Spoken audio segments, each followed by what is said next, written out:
അതിൽ അനുമോളെ ഡിസർവിംഗ് ആണോ? എന്ത് തോന്നുന്നു?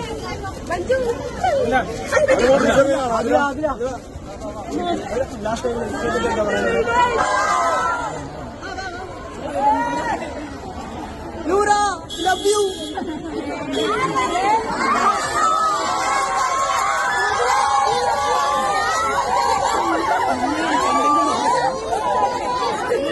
ഹലോ ഗായ്സ്, അങ്ങനെ നമ്മുടെ ആദില നൂറ എയർപോർട്ടിൽ വന്ന് ഇറങ്ങിയപ്പോൾ ഉള്ള രംഗങ്ങളാണ് നമ്മൾ കണ്ടത്. ഭയങ്കര തിക്കും തിരക്കൊക്കെ ആയിരുന്നു കേട്ടോ.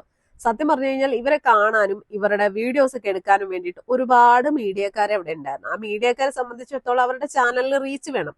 അപ്പൊ ഇവരെയൊക്കെ, അതായത് ഈ ആദില നൂറയുടെ ഒക്കെ വായിൽ നിന്ന് എന്തെങ്കിലുമൊക്കെ കിട്ടുവാണെങ്കിൽ അത് എക്സ്ക്ലൂസീവായിട്ട് ഇടാലോ. അതിന് ഉദാഹരണമാണ് ആദിലടുത്ത് ഒരാൾ ചോദിക്കുന്നുണ്ട്, അനുമോൾക്ക് കപ്പ് കിട്ടാൻ ഡിസേർവിംഗ് ആയിരുന്നോ എന്ന് ചോദിച്ചു. കാരണം ഇവരുടെയൊക്കെ വായിൽ നിന്ന് എന്തെങ്കിലുമൊക്കെ കിട്ടണം, അതിനു വേണ്ടിയിട്ടാണ് ഈ ക്യാമറയെ നോക്കി ഒരുപാട് പേര് ഇവരുടെയൊക്കെ പുറകെ ചെല്ലുന്നത്.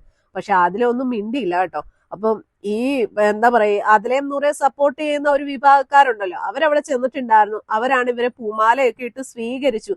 അല്ലാതെ ഈ പറയുന്ന ജനലക്ഷങ്ങളൊന്നും ഇവരെ സ്വീകരിക്കാനോ കാണാനോ ഒന്നും എയർപോർട്ടിൽ ചെന്നില്ല. കുറെ മീഡിയക്കാര് വീഡിയോ എടുക്കാൻ വേണ്ടി അവിടെ ചെന്നു. അതിന്റെ തിക്കും തിരക്കാണ് നമ്മൾ കണ്ടത്.